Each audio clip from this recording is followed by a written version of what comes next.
A Coabriel, como disse, está completando 50 anos em 2013. Uma jornada marcada por um grande conjunto de superações e de conquistas. Assim como foi no início, assim como aconteceu, é verdade, nos momentos difíceis, a Coabriel segue em frente com sua missão de ajudar, sobretudo, agricultores de base familiar, que lideram hegemonicamente a sua participação na nossa queridíssima Coabriel. Vale ressaltar, inclusive, senhora presidente, senhoras e senhores senadores, que a Coabriel nasce exatamente da necessidade de superação diante de uma crise que nós vivemos em meu estado, no estado do Espírito Santo, nos anos 60. Uma crise que produziu um problema social muito grande em meu estado, porque naquele período, em razão da erradicação do café, grande parte, 80% da lavoura de café Conilon em meu estado foi erradicada. E aí, em função da erradicação do café, o café, que era uma atividade muito importante nos anos 60, hoje ainda muito importante, mas nos anos 60 é muito mais importante, porque era a verdadeira fonte de trabalho na economia capixaba. O Espírito Santo, em 1962, em razão da erradicação de café, sofreu um baque muito grande na sua atividade econômica e produziu muita crise por ausência de oportunidade de muitos capixabas. O impacto da erradicação desses cafezais provocou uma profunda crise em todo o estado. O desemprego maciço da mão de obra no campo e o intenso êxodo de famílias para as cidades. Isso porque, senhoras e senhores, até então a monocultura do café se constituía na principal atividade econômica e social do meu estado.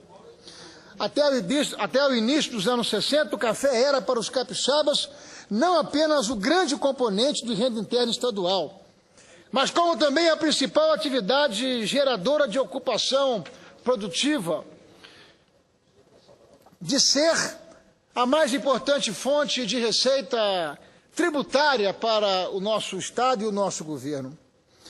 Pois foi em meio a essa crise profunda, a essa crise estruturante, que lá em São Gabriel da Palha, no norte do meu estado, uma região, senhora presidente, de imigrantes poloneses, de imigrantes italianos, de imigrantes alemães, que o padre Simão idealizou uma forma de unir as famílias e os trabalhadores, as famílias, os trabalhadores e os cafeicultores da região, para enfrentar coletivamente os novos desafios que se colocavam à época em razão da erradicação do café. Homem de grande liderança na região, não apenas liderança por tudo que representava como evangelizador, mas como liderança religiosa que se envolvia com os trabalhos comunitários e coletivos da região, o padre Simão encontrou no cooperativismo um campo fértil para que os cafeicultores pudessem semear valores de ajuda mútua, solidariedade, democracia, participação e integração. Eu venho de um estado, senhora presidente, senhoras e senhores senadores, que a liderança, a propriedade de base familiar, ela é hegemônica no Espírito Santo. Fruto da tradição dos nossos imigrantes italianos, imigrantes pomeranos, imigrantes alemães, e através da pequena propriedade familiar, nós conseguimos fazer do Espírito Santo o segundo produtor brasileiro de café. E é o cooperativismo, e foi o cooperativismo, uma ferramenta essencial para que nós pudéssemos conseguir esse modo, esse estilo e tanta eficiência no processo de produção.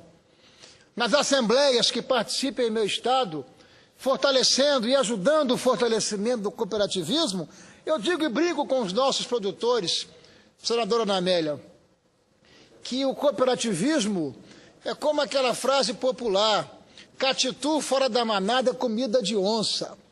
Por isso você se fortalece quando você se junta e quando você se une em razão de objetivos que são nobres e saudáveis.